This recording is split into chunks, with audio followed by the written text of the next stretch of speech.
Hey guys, so I've read 4 books so far in January, and this is the collection of the books that I've been reading. I'm going to start off with the ones that I had to read for my creative writing course, just to get those slightly more adulty books out of the way. The first one is Kurt Vonnegut's Mother Night. Now this is all about a sort of, well, we don't really know whether he's a double agent or a triple agent in Nazi Germany. He was a double agent for the Americans, but they never said that he was a double agent, so there's always a lot of ambiguity, and I also kind of ruined the book by spilling water on it, but it's okay, it's still read fine. The book has a lot of mystery and a lot of intrigue in the novel. It does take a lot of time to kind of get going until you actually get thrown in to the real big plot lines and the stories. I would recommend this book for anybody who has any vague intrigue into the Second World War or the 1960s, where the book is actually mainly based in, but there are also lots of flashbacks to the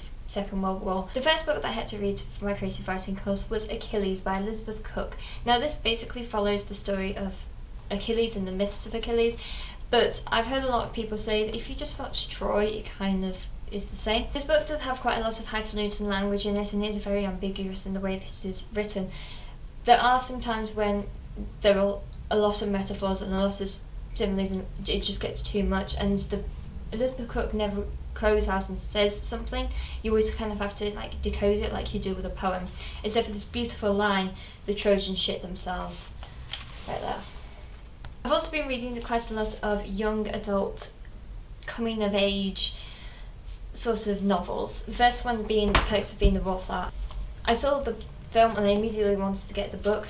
Pre-warning about this is not a coming-of-age, light-hearted book.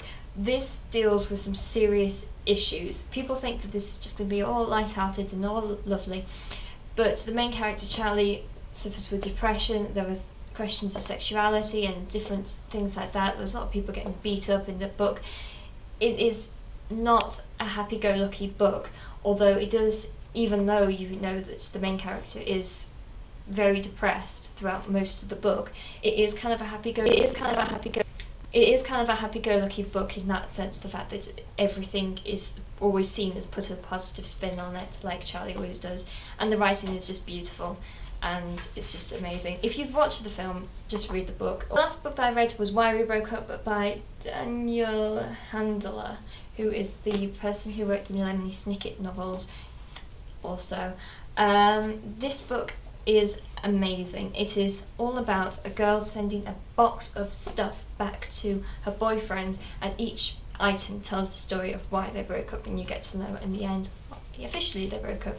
There are a few hints, like at the end of this chapter it says that's why we broke up. You do have that sense and repetition throughout the book, but you never know the overall arcing problem of why they actually broke up.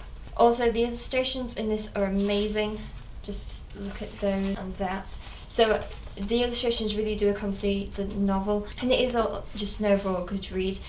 It didn't take me that long to get through because it is quite fast paced and moving about a bit, and it's just, you just kind of want, it's the intrigue that keeps you reading of why overarchingly they broke up.